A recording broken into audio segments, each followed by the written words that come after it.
Assalaamu calaykum. Dunidani aan ku noolnahay waxaa ka jiro ku dhawaad 194 dowladood. Dowlad walbana waxay gaar u leedahay madaxweyne midkaasi oo ugu sareeya dalkiisa. madaxweyne kastana wuxuu qaas u leeyahay diyaarad isaga u gaar ah midaasi uu ugu safro dalalka caalamka. Haddaba diyaaradaha madaxdu way kala duwan yihiin. Dowlad walba waxay madaxdeeda u diyaarisaa diyaarad agabkeeda oo idil u dhameystiran yahay. Balse diyaaradda maanta aan ka hadli doono oo aan ku soo qaadan doono mawduuceena waa diyaaradda madaxweynaha dalka Mareykanka ee Joe Biden. Diyaaraddaasi oo lagu magacaabo Air Force One. Haddaba su'aashu waxay tahay maxaa looga cabsadaa diyaaradda Air Force One? Waxaad ku ogaa doontiin dhammaan warbixinadaasi oo idil hadduu alla yiraahdo barnaamijkeena maanta. Balse daawaday ha naga hilmaamay inaad subscribe dhahdo channelkeena cusub, like-na saarto videoga haddii uu ku qanciyo, siina share garayso sidoo dad badan u gaaro maadaama uu yahay channelkeena mid cusub oo soo koraya. Waxaan doonaynaa inaan helno dad nagu soo biira oo na jecel oo na dhiirigeliya. Mahadsanid.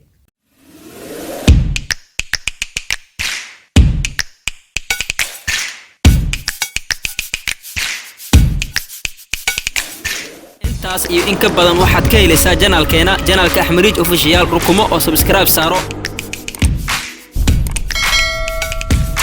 diyaaradda hadda uu raaco madaxweynaha waxaa loo yaqaanaa Boeing 747 oo la mid ah midda la soo saari doono, inkastoo midda cusub ay ka weynaa doonto dhanka dhererka iyo balaca. Sida uu yahay qorshaha dowladda Mareykanka marka la gaaro sanadka 2024 waxaa lagu wadaa in la soo saaro diyaarad cusub ee nooceedu uu yahay Air Force One oo qaada madaxweyne Joe Biden. Diyaaradda madaxweyne Joe Biden qaadi doonto waxay u adkeysan kartaa iskana caawin kartaa qaraxa ka dhasha hubka nuclear-ka sida ba'an wax u gumaada. diyaaradani waxaa loo sameeyay sida diyaaradaha dagaalka ee militariga. Waxay awood u leedahay inay ka hortagto dhibaato kasta oo soo wajahda inta lagu guda jiro safarka hawada. Haddii diyaaradani lagu weeraro bambooyin iyo lidka diyaaradaha, hab yaraatee ma soo gaarayo wax dhibaato ah madaxweynaha iyo diyaaradiisaba. diyaaradda gudaheeda ayaa lagu hagi karaa istiraatiijiyadda iyo qaabka dagaalka maadaama diyaaradani uusan waxba u dhimin qaraxa. daaqada diyaaradani waxaa ku wareegsan xargo ka hortagaya saameynta ka dhalata shucaaca, biriqda, kuleelka iyo dabka. Sidoo kale diyaaradani iyada oo hawada marayso ayaa shidaal lagu shubi karaa. Waa tiknoolajiyad casri ah oo ay leedahay diyaaradda Air Force One, gaar ahaan haddii shidaalka uu ka dhamaado iyada oo maraysa hawada sare in lagu shubi karo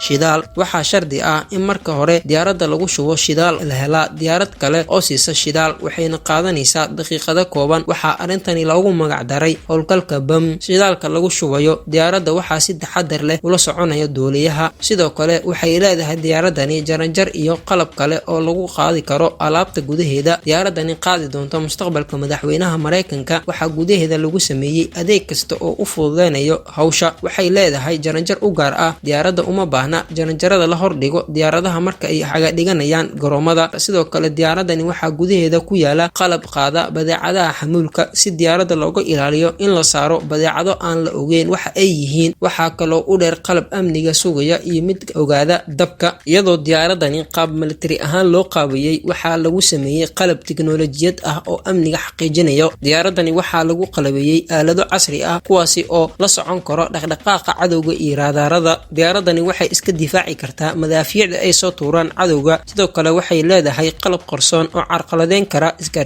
isgaarsiinta ayaa ah waxa si fudud la iskugu beegsan karo xilliyadani casriga ah si loo ilaaliyo amniga islamarkaana loo xaqiijiyo in aanan la carqaladeyn karin isgaarsiinta ay leedahay diyaaradani. diyaaradda Air Force One waxay awood u leedahay inay xaqiijiso in dhammaan isgaarsiinta aysan wax dhibaato ah soo gaareen. digniinada ka imaanayo qalabka casriga ee diyaaradani u qarsoon wuxuu horseedayaa in si fudud loo ogaado halka ay ka timid xogta la soo gudbiyay ee ku salaysan isgaarsiinta. diyaaradda Air Force One waxay leedahay qol dhan oo qaabilsan isgaarsiinta, taas oo madaxweynaha u fududeynayso in si wanaagsan uu xiriir u sameeyo inta uu hawada ku jiro. madaxweynaha markuu saaran yahay diyaaradani wuxuu ka qayb gali karaa shirar dhanka fogaan aragga ah ama in dadweynaha uu diyaaradda kala soo hadlo haddii dalku uu dhibaato galo inta uu ka maqan yahay. haddii madaxweynaha uu saacado badan ku qaato safarka hawada, wuxuu shaqadiisa qaran ku qabsan karaa gudaha diyaaradda. diyaaradani waxay leedahay xarumo u qaabilsan bixinta adeega caafimaadka, waxaana ku sugan dhaqaatiir heer caalami ah iyo dhakhtarka khaaska u ah madaxweynaha si loola tacaalo madaxweynaha haddii caafimaad daro soo wajahdo. marka ay timaado qorshaha caafimaadka, diyaaradani waa mid si weyn ugu qalabaysan oo qaabili karta dhibaato kasta oo caafimaad daro. waa sida ay sheegeen, balse caafimaadka alle ayaa hayo diyaaradda Air Force One waxay leedahay qalab casri ah oo aysan qaban karin isha bini'aadamka. sidoo kale waxaa adag in militariga ay ogaadaan qalabka casriga ah halka uu kaga jiro diyaaradda maadaama ay qaban karin isha bini'aadamka. waana mid ka mid ah diyaaradaha si weyn looga cabsado adduunka. diyaaradani waxaa lagu tilmaamaa aqalka cad oo hawada duulaya.